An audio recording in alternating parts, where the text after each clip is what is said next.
ঘন্টার পর ঘন্টা পার হলেও কমছে না সিএনজি ফিলিং স্টেশনের সামনে দীর্ঘ লাইন।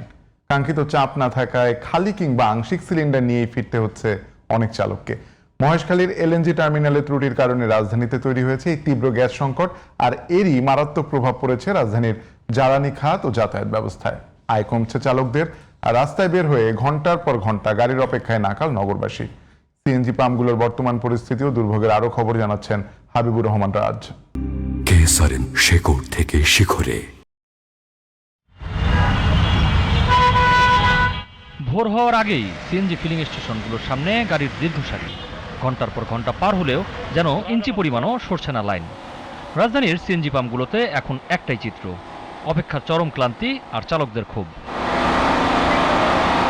কোথাও টাঙানো গ্যাস নেই লেখা সাইনবোর্ড, আবার কোথাও পাম্প খোলা থাকলেও চাপ এতই কম যে সিলিন্ডার ভরতেই পার হয়ে যাচ্ছে অধিকাংশ সময়। গ্যাসের চাপ কম, আগে 200 প্রেসার ছিল, এখন এখানে 110 120 এরকম প্রেসার। আর সে গাড়িতে যেখানে 600 টাকার গ্যাস ঢোকার কথা সেখানে 200-250 টাকার গ্যাস ঢুকতেছে। 3 ঘন্টা হয়েছে, সকাল 10টার সময় বাড়িতে গ্যারেজ থাকিয়ে তারপর সিরিয়ালে নিছি, এখানে আইছি, মানে কিছুক্ষণ চলছিল, চলার পরে বন্ধ করে দিছে, আর গ্যাস হবে না, লাইনে গ্যাস নাই। দীর্ঘ সময় লাইনে দাঁড়িয়েও কাঙ্ক্ষিত গ্যাস না পাওয়ায় চরম বিপাকে পড়েছেন পরিবহন শ্রমিকেরা। সারাদিনের বেশিরভাগ সময় পাম্পে আটকে থাকায় দৈনিক আয় নেমে এসেছে তলানিতে। আমরা গরিব মানুষ, আমরা গাড়ি চালায় খাই, এইভাবে বসে থেকে থেকে আমাদের খুবই অসুবিধা এবং ফ্যামিলিতে অসুবিধা। গ্যাস লাইন পাম্পে আসলে গ্যাস পাই না, ঠিক আছে। আবার গ্যারেজে গেলে মহাজনেরা জমা ছাড়ে না, জমা সবসময়ের জন্য পরিপূর্ণ জমাটাই রাখে, 10 টাকাও কম রাখে। রাত 2টার দিকে এসে সিরিয়াল ধরছি, টাইম হয়ে গেছে, স্কুলে মেয়ে উঠাইতে এই জন্য চলে গেছি।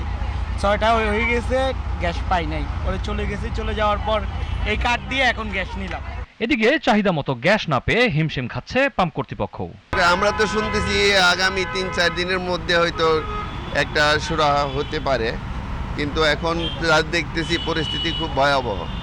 আগে ছিল পিএসআই 15-16তে আমাদের মেশিন চলতো, এখন 2-3 পিএসআইতে চলে।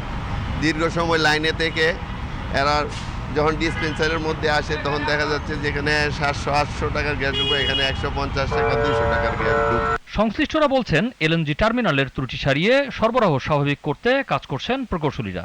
তবে পরিস্থিতি পুরোপুরি স্বাভাবিক হতে আরও কিছুদিন সময় লাগতে পারে। হাবিবুর রহমান রাজ, জিটিভি নিউজ, ঢাকা।